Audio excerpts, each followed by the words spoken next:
Congratulations!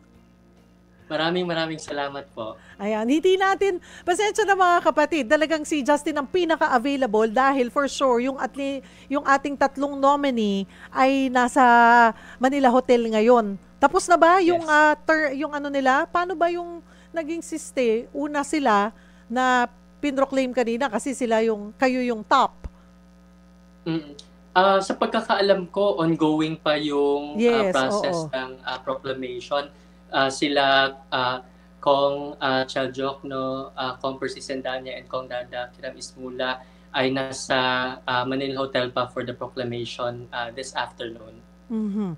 Sige, pag-usapan natin itong pagkakakuha ninyo ng tatlong seats. Pero you're the fourth nominee. Para sa kaalaman ng mga viewers natin, bakit may fourth nominee considering that the max seats na pwedeng makuha ng isang party list ay tatlo lang? Mm-mm. Nasa COMELEC na guidelines for the 2025 elections, no, na the party list must have 10 nominees to fill. And that's important because, of course, my line of, I guess, succession for party list nominees, but at the same time, as a multi-sectoral party like Akbayan, this also means that we will have more representatives coming from different sectors to help out dun sa pag-campaign and to also spread the platforms of Akbayan Party List. At ayan nga po, si Justin ay pang-apat na nominado. So, ang kasama, yung first nominee natin, si Attorney Chel Diokno, no? O Kong na, Yes, Kong correct. na tawag natin, Kong. Tapos Kong Percy Sendanya, and then si Yes. Kong Dada Kiram Ismula.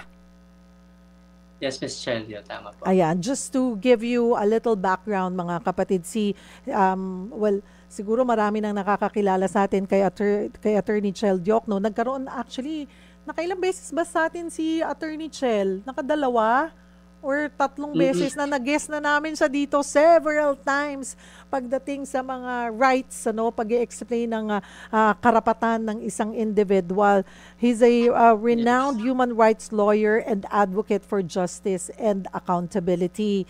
Si Kong Yes. Percy Sendanya, sige nga, ikaw nga po ang magpakilala, Justin. Si Kong Percy Sendanya, siya ang incumbent na representative ng Akbayan Party List, no, ng 19th Congress, and has always been an advocate for equality for the LGBT sector and for the labor sector. Dati ding naging National Youth Commissioner si Kong Percy Sendanya.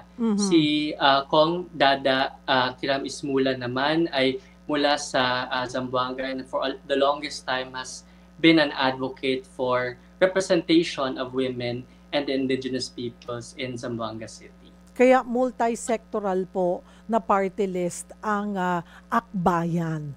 Okay, balikan muna natin kasi kung titingnan natin ay nakabalik kayo sa Kongreso noong 2022. Tama ba? Noong 2022 na mayroong isang seat. Tama, Ms. Chelio. Tapos kaya yata tama ba ito or nung the term before that, yung kasi may na-disqualify kaya nakapasok ang Akbayan, nakahabol. Tama. Oo. So, ito nga sabi nung isang article from Sabit to Summit Kasi nung 19th Congress, we only had around 7 months in order for us to do our duties, no? And even then, we were able to file important bills with Kong Percy Sandanya's representation. And now, still, we are candidly surprised, no, with the results na meron kaming 3 representatives who are able to serve sa House of Representatives ngayong 20th Congress. Oo, kasi nung 2022, parang sabi mo nga, 7 buwan na lang, parang hindi na, wala na. Talagang wala na. Oo. Ano sa tingin nyo, bakit? Kayo nakabalik, nakabalik na, nag-number 1 pa. You got Mm-mm. 6.63%. Yes. Ang Akbayan Party List, matagal naman na since 1998, and I think it really helped na people know na pagdating sa pag-akbay sa mga manggagawa, sa mga kabataan, sa mga kababaihan at iba't ibang mga sektor, maasahan ang Akbayan Party List dyan. And for the 2025 elections, a lot of young people na na-experience yung ating education crisis, maraming napipilitang mag-drop out, maraming hanggang ngayon ay nahirapan pa rin mag-comprehend sa kanilang binabasa, nahirapan maghanap ng trabaho.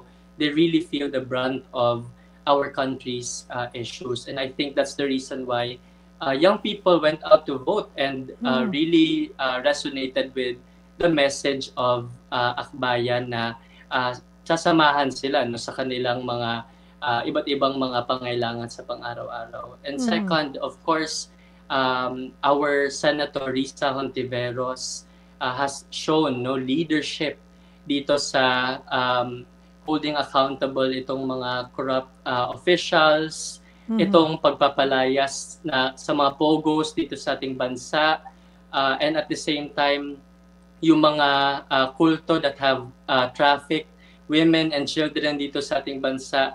I think that the Filipinos really liked what Senator Risa has been doing as a principled opposition leader, and made sure that there are more leaders na kasama ni Sen. Risa sa Senate and sa House of Representatives. At kayo pa, ang pinakamataas na bilang sa kasaysayan, nakakuha ng 6.63. Record holder na kayo. That's right.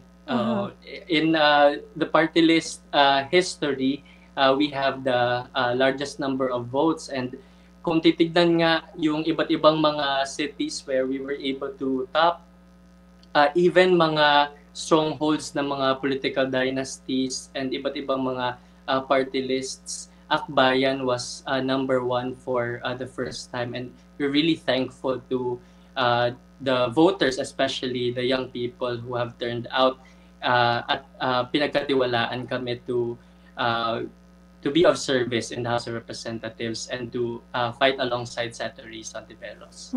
I don't know kung kung tama ako, pero ito pa yung baka pinakamaraming party list groups na pagpipilian.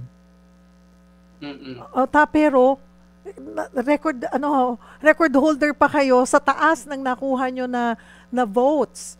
Paano paano ginawa nyong, and I'm sure kayo rin, especially coming from 7 months na lang to go, tapos yung pangangampanya, paano nyo in-strategize? Kasi yung iba, karamihan, kaya rin nagkakaroon ng mga itong mga party list na nanalo, they concentrate in one area lang. Lalo na kung vote-rich province yun or area, dun lang sila nagko-concentrate. Kayo, paano yung inyong naging strategy? Our strategy for 2025 elections is really youth-driven, no? From our volunteers on ground, kahit sa social media.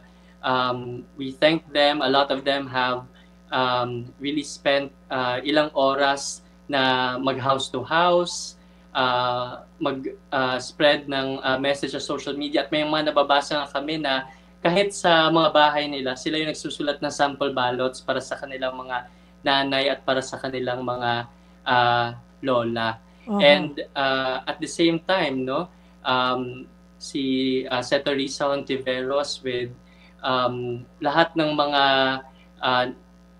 with all that she's shown in her leadership sa Senate, in going against China, in holding POGOs accountable and pagpapalaya sa kanila sa ating bansa, that also helped and made very clear kung ano yung panindigan ng Akbayan Party List. Ipakilala nating muli ang top-notcher sa party list ngayong 2025. Kasi nga ito, sabi mo, karamihan ay mga kabataan talaga, pero hindi natin gustong sa 'di ba? Yung ngayong henerasyon lamang. Gusto natin makilala rin kayo ng mga may edad na katulad ko o sina lolo o sila lola. Sabihin na nating na-impluwensyahan sila ng mga kabataang ito. I'm sure when they were explaining it to their lolo, lola, and titas and titos na hindi sila magre-represent sa amin pagdating ng araw. Ito yung mga lalaban sa aming karapatan. Siyempre, gusto nilang, pero maliban doon, sige nga, anong marginalized sector ulit, Justine, yung pinaka nire-represent ng Akbayan Party List since you're a multi-sectoral party list? Tama nga po, we are a multi-sectoral party list. Personally, ako ay nanggagaling sa sektor ng mga kabataan. Nagsimula ako bilang isang working student sa Cebu and naging leader na ng Akbayan Party List. At the same time, kung makikita mo ang mga nominees na bumubuo ng Akbayan Party List mula kay Attorney Chel Diokno, known as a human rights lawyer, have always been with mga manggagawa, mga urban poor, kung kailangan nila ng legal assistance, ay matagal nang kilala si Attorney Chel Diokno na kaakbay nila. And si Kong Percy Sandanya mula naman sa LGBT sector at laging kilala na champion ng SOGI Equality Bill. And si Kong Dada Kiram Ismula mula naman sa mga kababaihan at mga katutubo. Our nominees too are composed of mga manggagawa, si Mercy Abukayon na isa sa pinakaunang babae na unionista sa isang pabrika sa Davao, at karamihan din sa amin ay mga guro and human rights lawyers, farmers, and fisherfolk dito na kumakatawad sa Akbayan Party List. At this time, I'm sure nabitin kayo sa mga gusto nyong gawin sa Kongreso nitong last Congress, 7 months. Ano pa yung mga batas na isusulong ninyo ng inyong party list sa Kongreso? At masisiguro nyo ba na since, open naman tayo, Justine, na at po na rin ng mga political analyst na ang naghatak ng boto ay mga kabataan, hindi lamang para sa akbayan pero sa mga non-dynastic candidates. Ano ang ipopush nyo? Mahalaga nga para sa amin, lalo na nanggaling ako sa youth sector, na ang education crisis natin dapat talaga matugunan na. Noon pa man, nung pandemic, sinasabi na ni Senator Risa Hontiveros na dapat mag-declare na ng education crisis. Nakikita natin na 4 in 10 sa mga college students ay napipilitang mag-drop out.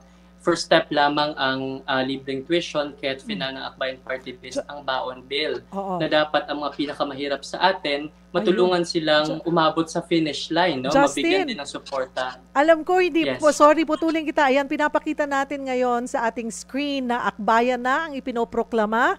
At ayan nga po, kompleto ang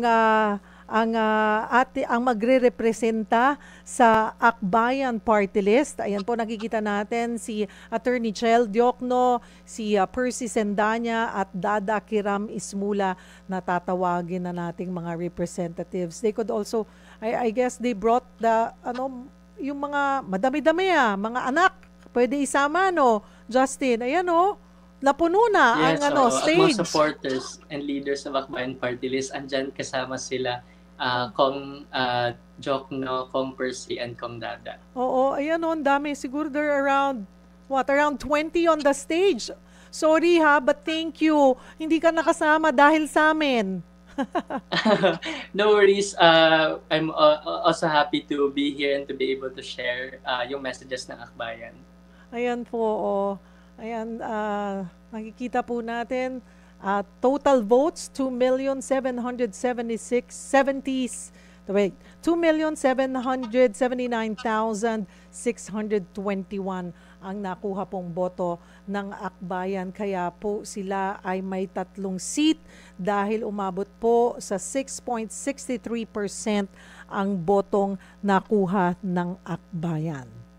Balikan natin, ayan, habang pinapakita pa natin sa screen na nagpo-photo op sila, balikan natin, Justin, yung gusto nyong i-push pagdating sa Kongreso ngayong 20th Congress. Mahalaga nga na yung pinaka-issue ng mga kabataan, yung pagtaas ng mga college dropouts, matugunan talaga. Kaya ang pinaka-priority ng Akbayan Party List ay yung baon bill, mabigyan ng suporta hindi lamang sa tuition kundi pati na sa project expenses, sa upa, sa baon, at sa pamasahe ang mga kabataan natin para hindi sila mapilitang mag-drop out. At the same time, laging sinasabi ni Atty. Chel Diokno, dapat ma-meet ng Pilipinas yung commitment na dapat at least 6% ng GDP natin ay mailaan sa edukasyon. Kasi nakikita natin noong nitong nagdaang budget cycle, kahit nga may libreng tuition tayo pero kulang naman yung binibigay sa mga state universities and colleges, ilang slots lang din ang nabibigay para makapag-admit ng mga students sa state universities. Kaya dapat bigyan ng pansin ang ating edukasyon kasi yun ang pundasyon ng magandang kinabukasan para sa ating mga kabataan. Alright. Siguro medyo bitin ng ating diskusyon pero magkakaroon pa tayo ng pagkakataon na muli kayong maimbitahan dito sa ating programa. Again, congratulations sa Akbayan at maraming salamat. Maraming salamat sa inyong oras. Thank you, Justin.